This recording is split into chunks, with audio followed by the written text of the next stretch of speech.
क्या कभी किसी की मौत सिर्फ एक हादसा नहीं बल्कि एक ऐसा राज होती है जो कई जिंदगियां बर्बाद कर सकती है? क्या एलिफ की मौत वाकई एक कुर्बानी थी, या इसके पीछे छुपा है ऐसा सच जिसे हर कोई दबाना चाहता है? और सबसे बड़ा सवाल, अगर सयान सच बोल रहा है तो वह हर किसी की नजरों से बचता क्यों फिर रहा है? दोस्तों, एपिसोड 22 ने सिर्फ कहानी को आगे नहीं बढ़ाया बल्कि एक ऐसा तूफान खड़ा कर दिया है जिसने दर्शकों के दिल और दिमाग दोनों को हिलाकर रख दिया है। और अब एपिसोड 23 का टीजर इस बात का इशारा दे रहा है कि असली खेल अब शुरू होने वाला है। अगर आपको लग रहा था कि एलिफ की कहानी खत्म हो चुकी है तो शायद आप गलत हैं, क्योंकि उसकी मौत के बाद ही वह कहानी शुरू हुई है जो हर रिश्ते की सच्चाई सामने लाने वाली है। टीजर की शुरुआत एक बेहद भारी माहौल के साथ होती है, जहां इल्हाम की आंखों में सिर्फ बहन को खोने का दर्द नहीं बल्कि सच जानने का जुनून भी दिखाई देता है। वह अब सिर्फ एक बहन नहीं रही बल्कि एक ऐसी तलाश बन चुकी है जो किसी भी कीमत पर सच्चाई तक पहुंचना चाहती है।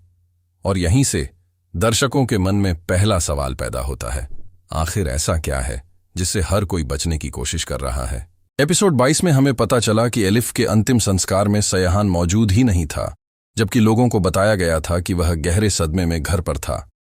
लेकिन जब इल्हाम ने एलिफ के दोस्तों से बात की तो कहानी का यह हिस्सा पूरी तरह बदल गया। और यही वह पल था जहां दर्शकों को महसूस हुआ कि तस्वीर में कुछ बहुत बड़ा छुपा हुआ है। लेकिन असली झटका तब लगा जब सयान की गंभीर दिल की बीमारी का राज सामने आया। यह खुलासा कि उसे दिल प्रत्यारोपण की जरूरत थी और एलिफ की मौत के बाद उसकी जिंदगी बच गई, पूरे घटनाक्रम को एक नए नजरिए से देखने पर मजबूर कर देता है। क्या एलिफ ने सचमुच अपनी जान देकर अपने पति को जिंदगी दी, या फिर कहानी उतनी सीधी नहीं जितनी दिखाई जा रही है? और दोस्तों, यहीं पर टीजर सबसे ज्यादा दिलचस्प हो जाता है, क्योंकि टीजर में इल्हाम कुछ ऐसे दस्तावेज और सबूतों तक पहुंचती दिखाई देती है जो अब तक किसी ने नहीं देखे। उसके चेहरे के भाव साफ बताते हैं कि उसे कुछ ऐसा मिला है जो पूरे मामले को बदल सकता है। और अगर यह सच सामने आ गया तो शायद कई लोगों के चेहरे से नकाब उतर जाएगा। लेकिन असली खेल अब भी बाकी था, क्योंकि टीजर में सयान भी बेहद बेचैन दिखाई देता है। उसकी आंखों में डर साफ नजर आता है। ऐसा लगता है जैसे वह किसी ऐसे राज्य के सामने खड़ा है जिसे वह दुनिया से छुपाना चाहता है। सवाल यह है कि क्या वह सिर्फ अपराध बोध में जी रहा है, या सचमुच उसके पास छुपाने के लिए कुछ है? दोस्तों, यहां मैं आपसे एक सवाल पूछना चाहता हूं।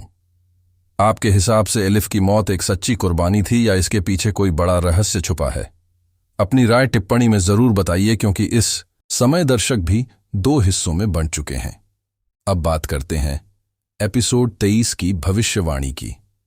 मेरा मानना है कि अगले एपिसोड में इल्हाम को ऐसा सबूत मिलने वाला है जो सीधे अस्पताल और प्रत्यारोपण की प्रक्रिया से जुड़ा होगा। संभव है कि उसे कुछ ऐसे रिकॉर्ड मिल जाएं जो यह साबित करें कि एलिफ की मौत के पीछे की कहानी लोगों को बताई गई कहानी से बिल्कुल अलग है। दूसरी तरफ सयान पर दबाव बढ़ने वाला है। जितना ज्यादा इल्हाम सच के करीब पहुंचेगी उतना ही ज्यादा सयान का डर बढ़ेगा, और यही डर उसे कोई बड़ी गलती करने पर मजबूर कर सकता है। एक और संभावना यह है कि एलिफ की मौत से जुड़े कुछ नए गवाह सामने आए जो अब तक खामोश थे। अगर ऐसा हुआ तो पूरी कहानी पलट सकती है। और दोस्तों, यही वह मोड़ होगा जहां यह ड्रामा सिर्फ एक प्रेम कहानी नहीं बल्कि एक रहस्य और सच्चाई की जंग बन जाएगा।